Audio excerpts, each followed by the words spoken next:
So what effect do these sneaky tariffs have on the value of your fine jewelry like Rolex, Patek, and Cartier? Let's really break it down. Everybody's talking about tariffs and how that impacts luxury goods and just goods in general. And a lot of clients are having that question with us because we're a major buyer and lender against luxury assets. And so let's start with what a tariff is. Tariff is a government imposed tax on the import or export of goods. So basically what that means is that the US government is going to have companies that want to bring their goods here to sell pay a tax. Well, that's an expense of doing business, which directly or indirectly is going to be passed along to the consumer. That's not necessarily a good or bad thing. That just happens with goods. The cost of acquisition or creation is ultimately passed to the beneficiary of those goods, which in this case is the consumer. So roughly on luxury goods, that import tax is around 5%, give or take, on the specificities. That can add up a lot. That means for every $10,000 you pay for an item, you're going to pay another $500, or someone does, to get that item to the US. So how does that affect the market? Well, that's going to depend on how motivated the sellers are and how excited the buyers are. It has less of an impact on inner trading of pre-owned goods because clients are going to sell those items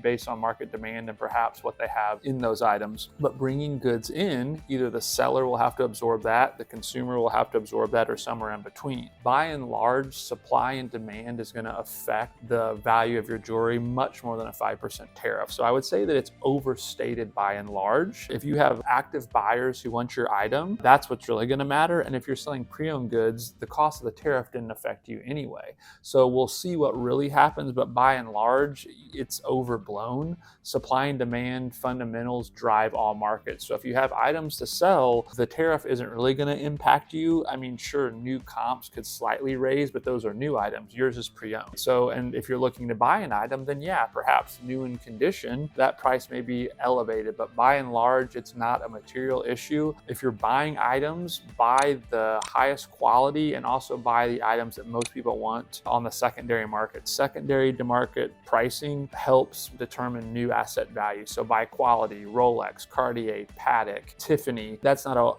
and everything, but by and large, those items will have a better value retention than just a generic piece of jewelry. I hope that helps you. Buy quality, buy what you want, and buy what others want. That will benefit how much you can borrow or how much you against it, or how much you can sell it for far more than tariffs. So if you're looking to know what your luxury asset is worth, jewelry or watch, tariffs or no tariffs, visit diamondbank.com, fill out a simple form with your information and upload a picture of your item, and we'll tell you exactly what it's worth in real time in today's conditions. Visit diamondbank.com to understand what your item's worth now.